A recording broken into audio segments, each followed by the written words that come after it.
ব্রাজিলের বিপক্ষে কঠিন লড়াই শেষে হতাশায় ভেঙে পড়েছিলেন জাপানের ফুটবলাররা। শেষ বাঁশি বাজার পর জয় নিশ্চিত করে ব্রাজিল মাঠে উল্লাসে ভাসলেও অন্য পাশে ভেঙে পড়ে জাপানের খেলোয়াড়রা। হারের যন্ত্রণায় কেউ মাথা উঁচু করে বসেছিলেন, কেউ বা আবার চোখের পানি আটকাতে পারছিলেন না।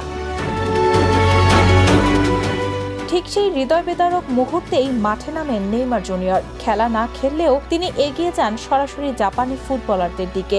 একে একে তাদের হাত ধরে তুলে দাঁড় করান, বুকে জড়িয়ে সান্ত্বনা দেন। তার এই মানবিক আচরণ মুহূর্তেই বদলে দেয় পুরো স্টেডিয়ামের আবহ। পাশে এসে দাঁড়ান কুনহাও, তিনিও জাপানের খেলোয়াড়দের জড়িয়ে ধরে মনোবল দেওয়ার চেষ্টা করেন।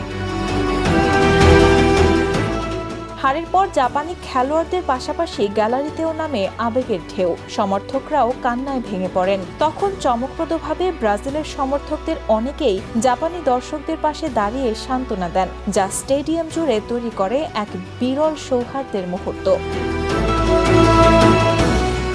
Rahana moon, the news.